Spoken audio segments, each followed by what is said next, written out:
We are going to start our new course on thermodynamics. First of all, we will briefly look into the detailing of thermodynamics. What is thermodynamics all about? Okay, so let's start the thermodynamics. Let us change the pen.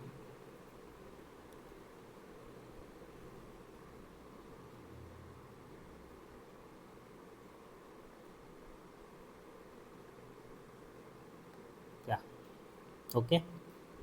Now, today we are going to discuss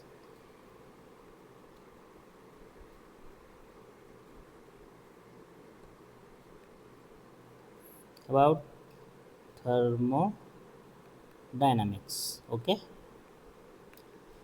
सबसे पहले हम लोग ये देखेंगे कि ये होता क्या है। तो थर्मोडायनामिक्स दो शब्द से मिलकर बना है। पहला है थर्मो, दूसरा है डायनामिक्स। तो हम लोग इसको बहुत माइन्यूटली समझेंगे कि ये होता क्या है। Thermo basically means thermal energy और हीट एनर्जी, ओके।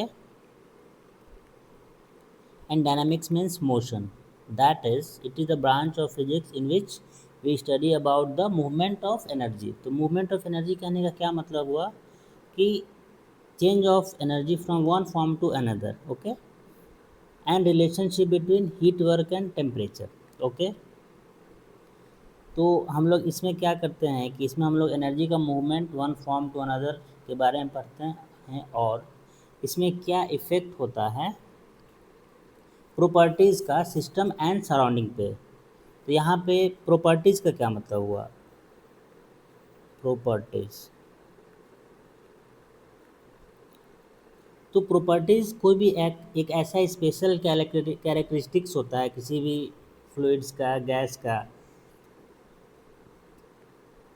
जैसे एयर हो गया, तो अगर हम को ये पता करना है कि एयर का प्रॉपर्टी क्या क्या हो सकता है, तो हम जानते हैं कि एयर का अगर हम एयर को डिफ़ाइन करेंगे या एयर के बारे में अगर हम पढ़ेंगे तो हमको उसका कुछ प्रॉपर्टी, जैसे हमको वॉल्यूम पता होना चाहिए, फिर प्रेशर पता होना चाहिए, एयर किस टेम्परेचर पे है वो पता होना चाहिए। तो these are all properties, okay. तो हम लोग अब देखते हैं कि सिस्टम क्या होता है, थर्मोडायनेमिक सिस्टम। सबसे पहले हम लोग देखेंगे कि सिस्टम, व्हाट इज सिस्टम। तो थर्मोडायनेमिक स्टडी में सिस्टम उसे बोलते हैं जिस पे हमारा पूरा फोकस हो। जैसे एग्जांपल के लिए अगर हम बात करें, अगर हमारे पास एक पिस्टन सिलेंडर अरेंजमेंट है जिसमें ये हमारा एक पिस्टन है और इसके अंदर एयर फिल्ड है, ओके, एयर फिल्ड है। तो अगर मेरा फोकस सिर्फ अभी एयर पे है तो एयर हमारे लिए क्या हो जाएगा, एयर हमारे लिए हो जाएगा सिस्टम, ओके। नाउ अब कितने तरह के सिस्टम होते हैं, तो यहाँ पे आप देख सकते हैं कि सिस्टम है हमारे पास तीन तरह के। पहला आता है ओपन सिस्टम। ओपन सिस्टम का क्या मतलब हुआ कि जिसमें मास का भी ट्रांसफ़र हो और एनर्जी का ट्रांसफ़र, दोनों का ट्रांसफ़र होता है, उसको बोलते हैं ओपन सिस्टम। जैसे हमारे जितने भी प्रैक्टिकल डिवाइसेज हैं जो हमारे daily day to day life में यूज़ होते हैं, जैसे बॉयलर हो गया, टरबाइन हो गया, कंप्रेसर हो गया, पंप हो गया, these all are open system, okay. Now close system.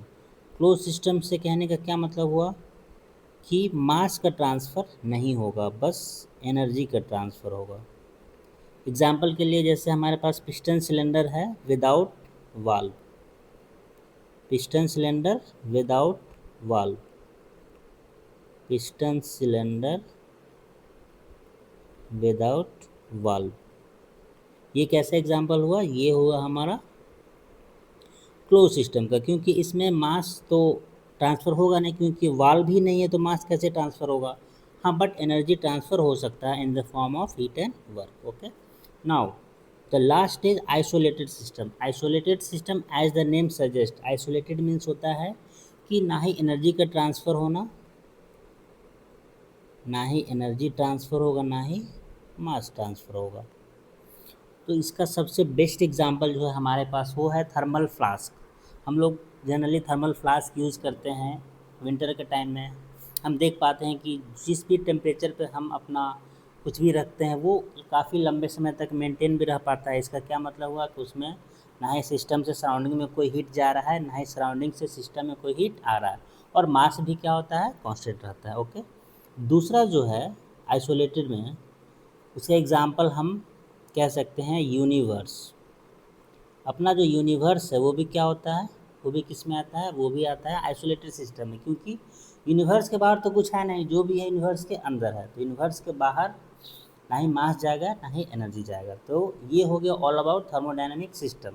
Now properties हमने ऊपर डिस्कस किया है कि प्रॉपर्टी क्या होता है, किसी भी एक स्पेसिफिक कैरेक्टरिस्टिक्स होता है जो किसी भी गैस एयर को डिफाइन कर सकता है। हमने ऊपर देखा था कि हमारे पास कुछ प्रॉपर्टीज़ होते हैं जैसे pressure, volume, temperature, density, etcetera. Okay. Now property हमारे पास दो तरह के होते हैं। We have two types of property. Firstly intensive property. Intensive property का मतलब हो गया ऐसा प्रॉपर्टी जो इंडिपेंडेंट होता है मास से। अभी हम डिस्कस करेंगे कि कौन कौन से वैसे प्रॉपर्टी हैं जो मास से इंडिपेंडेंट होते हैं। जैसे मेरा प्रेशर हो गया, टेम्परेचर हो गया, डेंसिटी हो गया। इन प्रॉपर्टीज़ को सिस्टम के मास और साइज से कोई इफेक्ट नहीं पड़ता है। मतलब they are independent of they are independent of mass and size of the system। अब देखिए डेंसिटी तो आपको पता है कि इंडिपेंडेंट ऑफ मास होता है, क्योंकि हमें पता है कि अगर मैं एक ग्लास ऑफ वाटर का डेंसिटी लूँ या एक बड़े से ड्राम का डेंसिटी लूँ वाटर का, सेम रहेगा। बट बहुत बच्चे प्रेशर और टेम्परेचर में ये रिलेट नहीं कर पाते हैं कि ये इंडिपेंडेंट ऑफ मास कैसे हुआ। तो हम एक सिंपल से एग्जांपल से समझते हैं।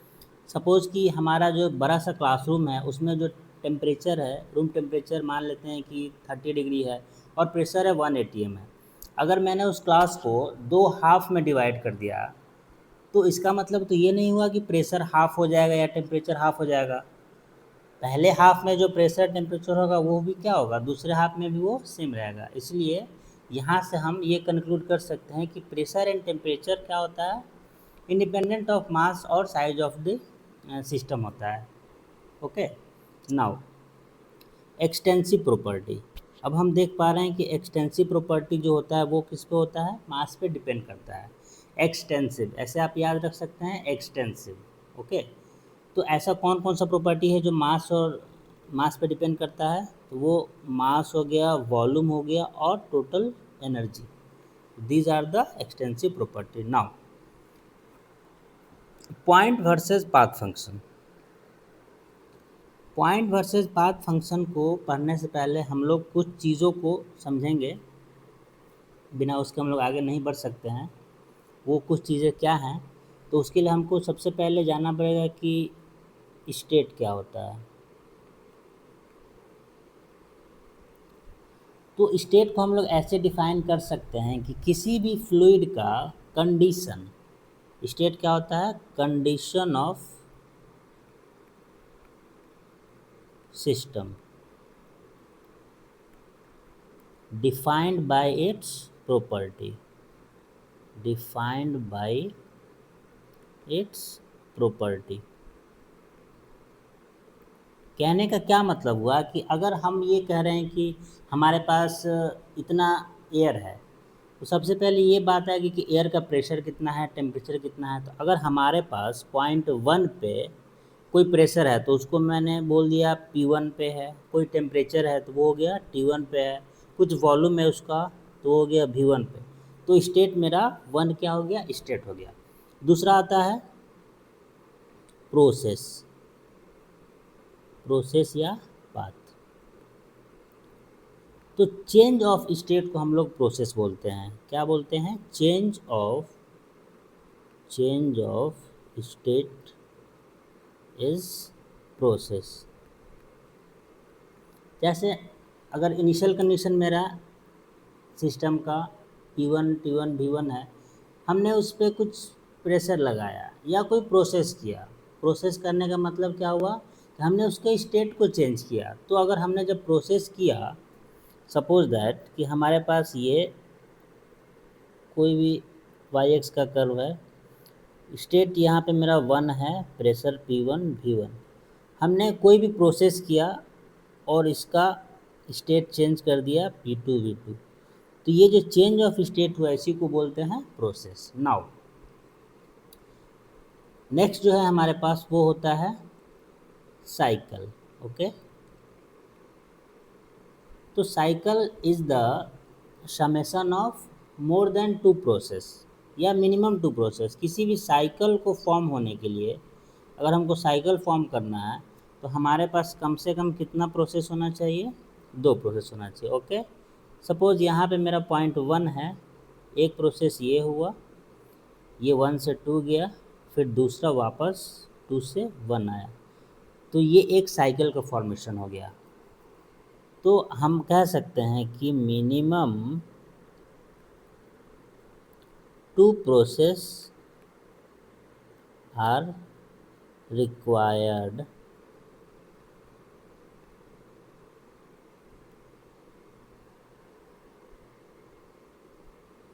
टू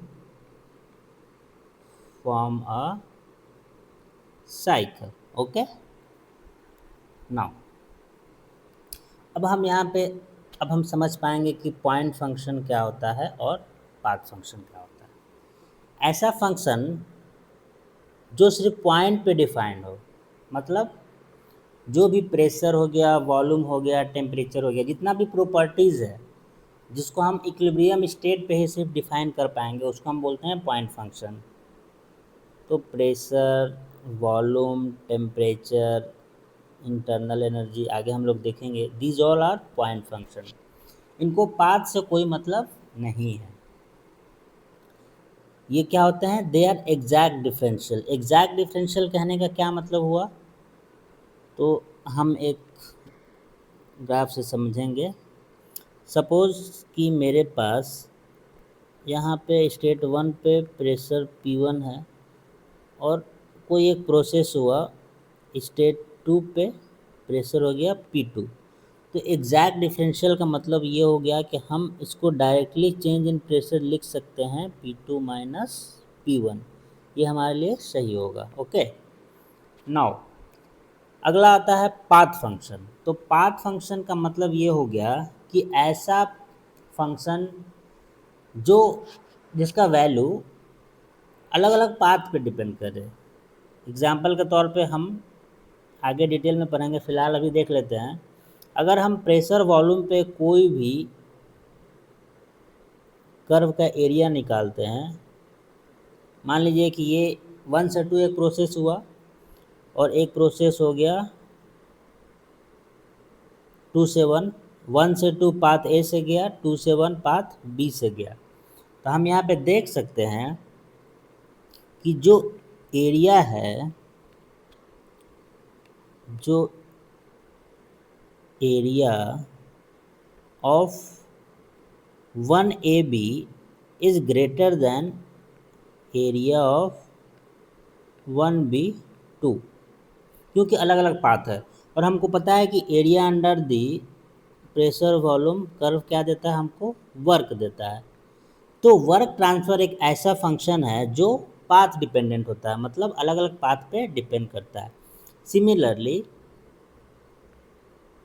हीट ट्रांसफ़र, अगर हम TS कर्व बनाएं, इसमें हम इस टाइप से सेम करें, अगर 1 से 2, 2 से 1 पाथ है, पाथ बी, और हमको पता है कि area under the TDS curve ये क्या देता है हमको? Net heat transfer. तो हम यहाँ से देख पा रहे हैं कि हमारे पास दो ऐसा फंक्शन है जो पाथ पे डिपेंड करता है। पाथ फंक्शन में मेरा क्या क्या आ गया? पाथ फंक्शन में मेरा आ गया heat and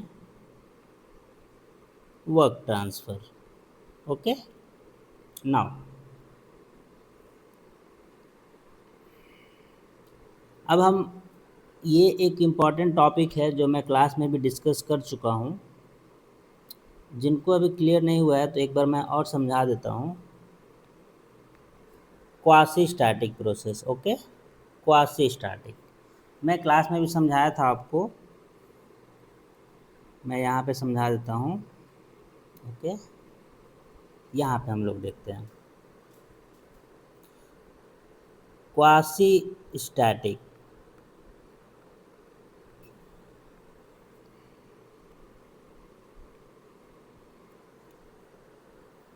quasi means, quasi का मतलब होता है ऑलमोस्ट, ऑलमोस्ट का मतलब हो गया लगभग,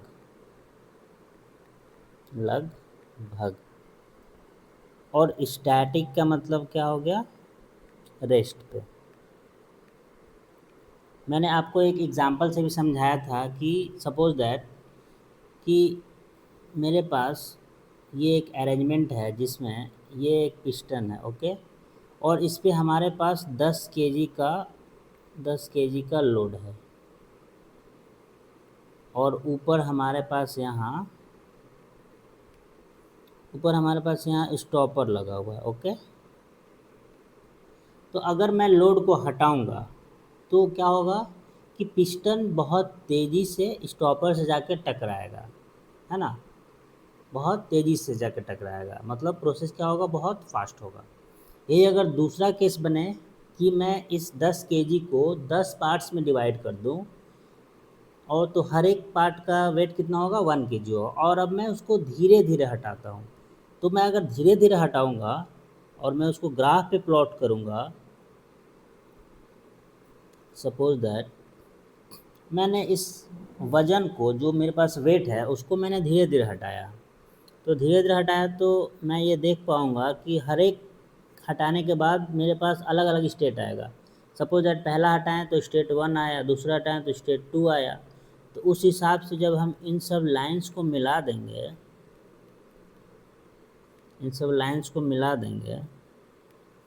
तो हमारे पास ये एक लगभग, इसको बोल सकते हैं सक्सेशन ऑफ इक्विलिब्रियम स्टेट। और अगर ये प्रोसेस फ्रिक्शनलेस हो, ओके, तो फ्रिक्शनलेस प्लस काशी स्टैटिक,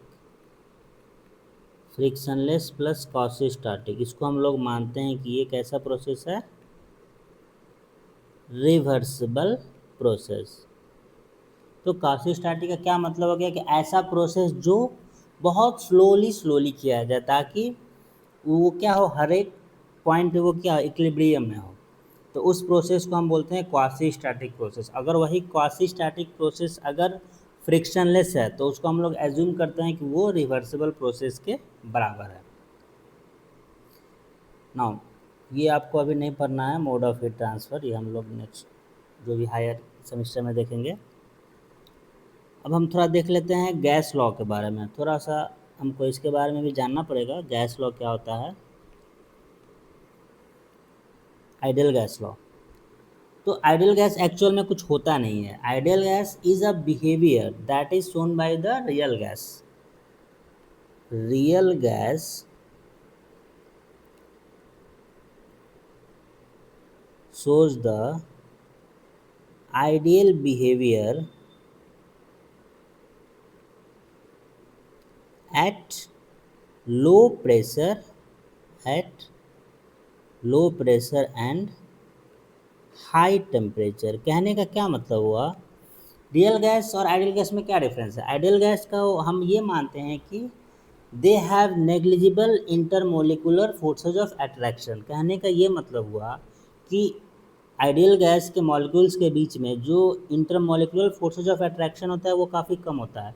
तो वो कब पॉसिबल है, जब गैसेस के मॉलिक्यूल्स क्या हों, आपस में काफ़ी दूर दूर हो। तो ये कब पॉसिबल होगा, जब गैस का प्रेशर कम होगा, मतलब वो एक्सपेंशन मोड में होगा, तब मॉलिक्यूल्स क्या होंगे, काफ़ी दूर दूर होंगे। या टेम्परेचर हाई होगा तब भी एक्सपेंशन होगा, तो मॉलिक्यूल्स क्या होंगे, काफ़ी दूर दूर होंगे। तो इन दोनों केस में रियल गैस बिहेव करता है एज एन आइडियल गैस।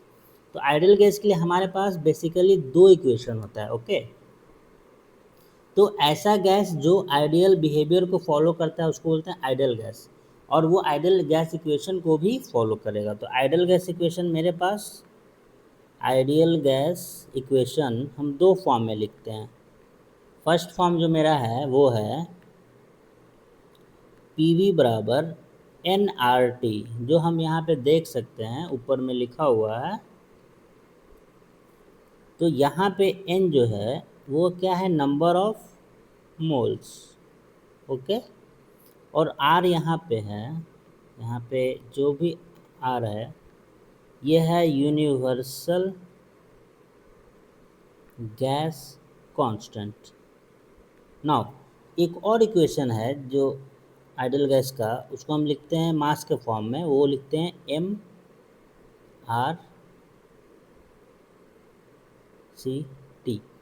यहाँ पे M जो है वो है मास ऑफ गैस, और RC क्या है, इसको बोलते हैं characteristic gas constant. As the name suggest, characteristic gas constant का मतलब ये हुआ कि ये जो गैस कांस्टेंट है RC, वो हर गैस के लिए क्या होगा, डिफरेंट होगा, और इसका रिलेशन जो है यूनिवर्सल गैस कांस्टेंट से वो होता है R बाई मॉलिक्यूलर मास। तो एज पर द क्वेश्चन, जैसे क्वेश्चन में जो भी पूछेगा उस हिसाब से हम लोग इक्वेशन सॉल्व करेंगे। तो आज के लिए इतना ही, बाकी हम लोग नेक्स्ट क्लास में फिर डिस्कस करते हैं अगला टॉपिक। तब तक के लिए थैंक यू।